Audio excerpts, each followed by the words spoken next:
हमारे ऋषि मुनियों की परंपराएं ऐसे ही बनी हैं। कई कई हजारों वर्षों की परंपराएं हैं जो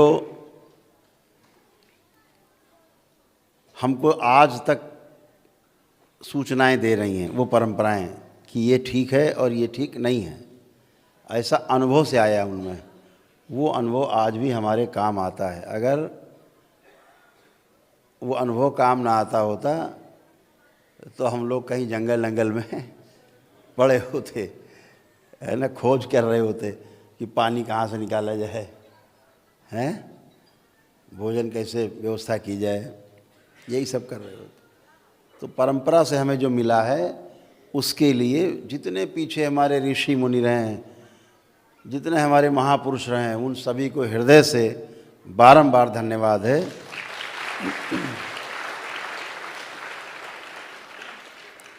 आज स्मृति के ऊपर आपका दरबार जो काम कर पा रहा है उसके पीछे उन्हीं ऋषि मुनियों का पीछे का जो उपकार है हम लोगों के ऊपर, तभी ये दरबार स्मृति के ऊपर कुछ कर पा रहा है।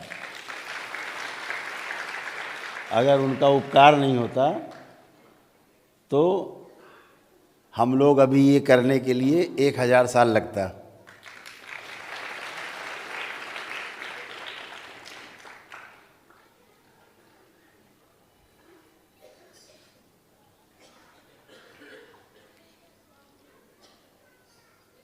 इस व्यवस्था में आप जो कि तंत्र में दीक्षित हैं, कुछ लोग प्रथम चरण में हैं,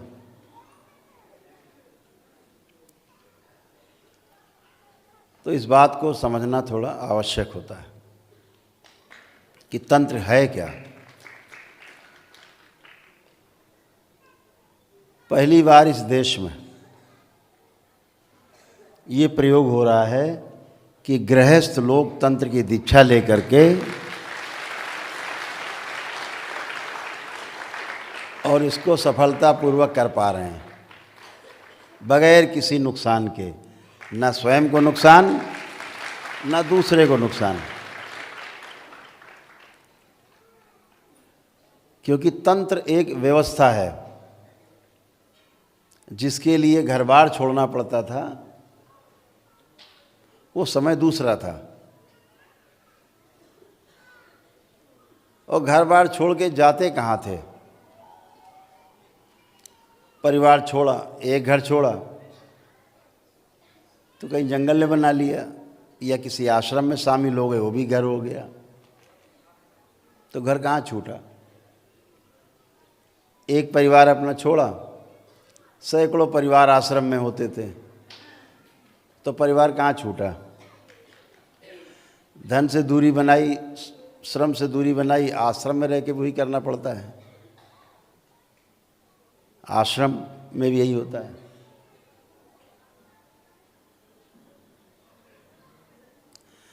तो कहीं कुछ छूटता नहीं है। एक गेस्टाल्ट है जो परिवर्तित हो जाता है, एक दिशा मिलती है, समूह के साथ काम करने में आपको गति मिलती है।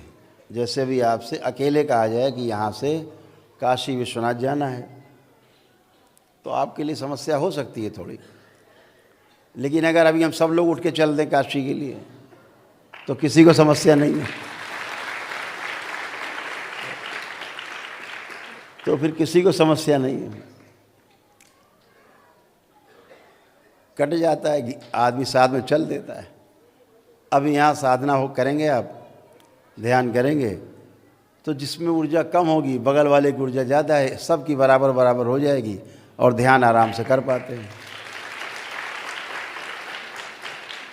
इसीलिए भंडारे में कोई भूखा नहीं रहता, सबको मिलता है, सामूहिक होता है।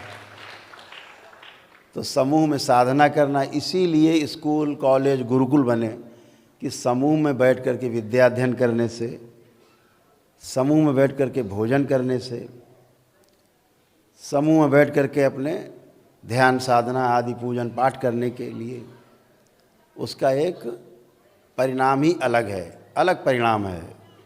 उत्साह बनता है उसमें। पहली बात तो उत्साह अपने में बनता है, और दूसरा ये कि एक दूसरे से सीखने को मिलता है, समझने को मिलता है। तो तंत्र की हम बात आपसे कर रहे थे। तंत्र में सिर्फ अनुभव है,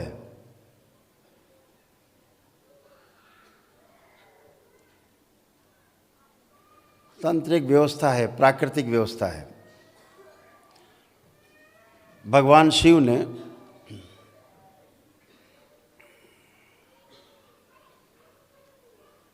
जो अनुसंधान किए, जो अनुसंधान करके हमको दिया, उस पर हम लोग शोध करते हैं। तंत्र पर अनुसंधान तो भगवान शिव के द्वारा हो चुका, बचा ही नहीं, अब तो शोध है।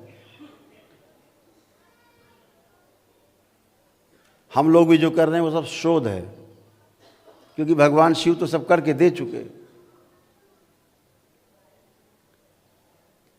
सप्तऋषियों को सब दे चुके और कहा कि हम तो तुमको अनुसंधान दे रहे हैं, अब शोध करते रहना आगे। जिसको जो विधि समझ में आए वो विधि लगाना। हमने तो बता दिया कि यहाँ से और काशी विश्वनाथ तक की यात्रा करोगे तो जो फल मिलेगा तुमको, तुम्हारे परिवार को सुखदायी होगा, फलदायी होगा।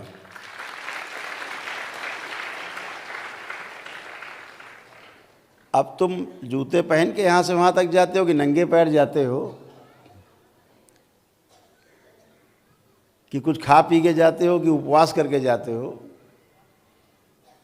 रुक रुक के जाते हो, कि निरंतर चलते हुए जाते हो, अब ये आपको तय करना है। लक्ष्य दे दिया, अनुसंधान है, यहाँ से वहाँ तक जाने में आपको लाभ जरूर होगा। ऐसे भगवान शिव ने जो विधियाँ दी हमें, वह विज्ञान भैरव तंत्र के नाम से प्रसिद्ध है।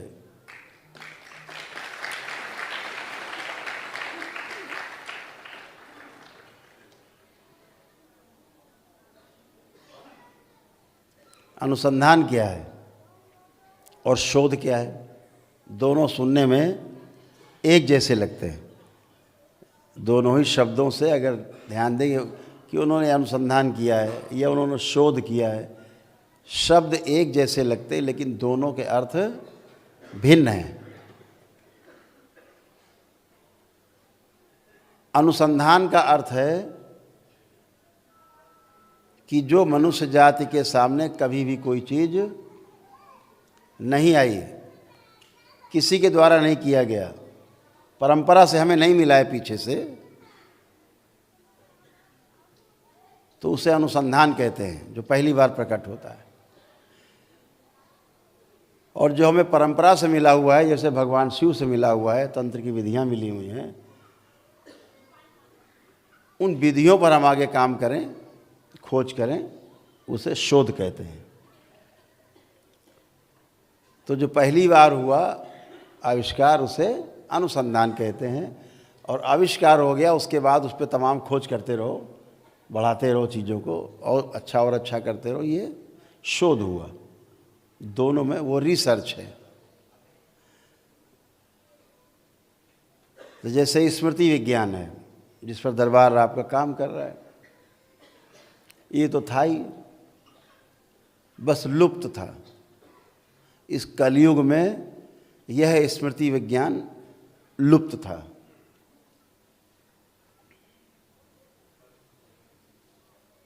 केवल उसके पन्ने खोले गए हैं, किताब खोली गई है।